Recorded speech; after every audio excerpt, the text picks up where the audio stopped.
About the characters like Zach Morris or anyone else, did any of them were any of them based on yourself or any aspect of your personality or?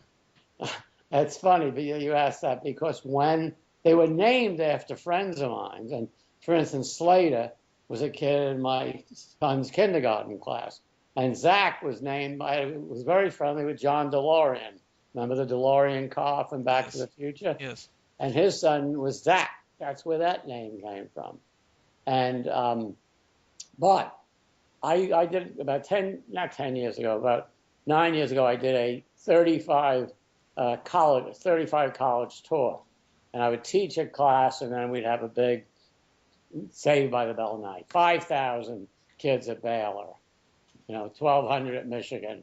It was great. And I would go walk out and I say, let's get something clear right now if we're going to get along.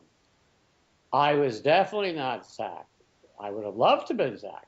But if anyone would think I was Screech, we can end this right now. I was not Screech. No, the characters weren't, but some of the stories were based on some of my adventures, like when they shut down the school with the fake flood. I did that at North Carolina State, which is not in the book. I was in ROTC. I was always losing my uniform. And they told me if I did one more time, things would not be good for me. And coming back past the football practice field where we drilled, I realized that the sprinklers were running, and I decided what would happen if they never were turned off.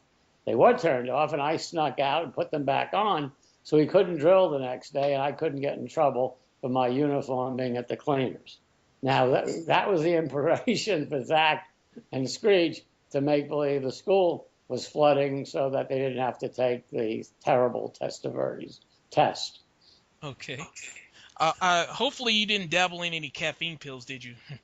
No, no, but that's one of the favorite episodes of everywhere I go. Um, as Screech, as Dustin Diamond said on E a couple of years ago, it seemed like she was taking heroin.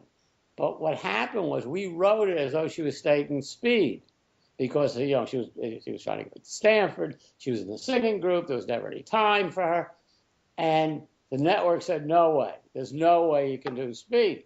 So the guy who wrote with me, Tom Tenowitz, said, "How about caffeine pills?" And they said, "Okay," but caffeine pills are like having 3 cups of coffee, but we never, Clarence, changed a word of the script. So it was written as speed and performed as caffeine pills. That's very interesting.